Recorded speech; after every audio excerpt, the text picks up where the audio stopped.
File থেকে export থেকে export as গেল ক্লোজ করি। এখান থেকে আমরা জেপিজি একটু দেখেন, আগে কিন্তু আলাদা আলাদা সেভ করতে হতো। এখান থেকে কি আছে জেপিজি থেকে কি করে দেবো, পিএনজি করে দেবো।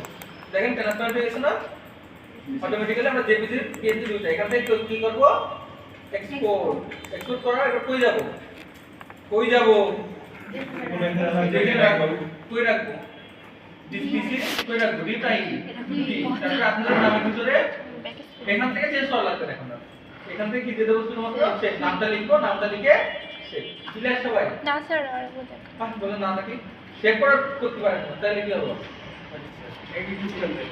ফাইল থেকে এক্সপোর্ট থেকে এক্সপোর্ট অ্যাজ কই দিলাম, ফাইল থেকে এক্সপোর্ট থেকে এক্সপোর্ট এখান থেকে জেপিজি ছিল ফরম্যাট জেপিজি থেকে আমরা কি করছি পিএন আর কিছু করছিলাম এখান থেকে কি করছিলাম, পরে এক্সপোর্ট যে ফাইলের ভিতর নিয়ে যাবো, ওই ফাইলটার নাম লিখবো, নাম লিখে সেভ, আর কোনো কাজ নাই। লাইট কেটে সমস্যা হবে। হ্যাঁ আমরা লাইট দেওয়া আছে এখানে একটা এই ওই পিছনে দিয়ে দিলা, এইদিকে দিয়ে দিলা,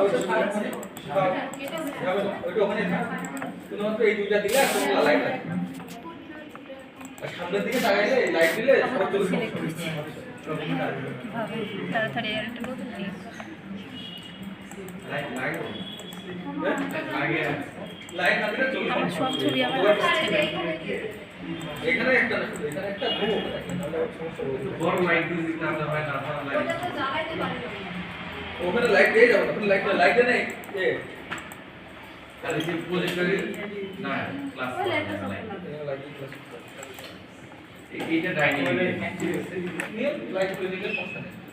ঠিক আছে, মানে খুব ভালো একটা বোর্ড আছে দেখেন, এটা কি লাইট লাল ফাইল এক্সপোর্ট ওই যে উপরে যে ফরম্যাট দেখেন, আমি যখন চাই তখন করব দুটো একসাথে করতে হবে পিএনজি করে না, আলাদা আলাদা দিয়ে আলাদা সেভ করে দিতে হবে।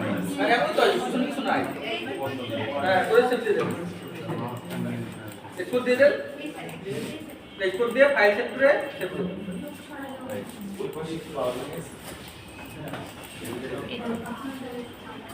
সিলেক্ট করার পরে নাম সেভ হচ্ছে এই সাইডে বানাবো।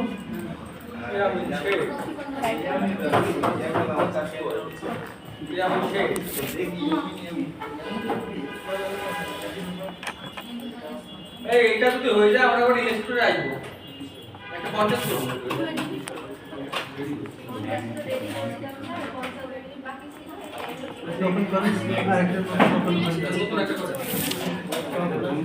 আর আমরা দেখি আজকালের ভিতরে লোগো ক্লাস করব না একটা স্যার লোগো ওই যে যেটা বলছিলাম যে লোগো 1000 বাই 1000 মানে পিক্সেল একটা আর্টওয়ার্ক দিয়ে আর লোগো একটা কন্টেস্ট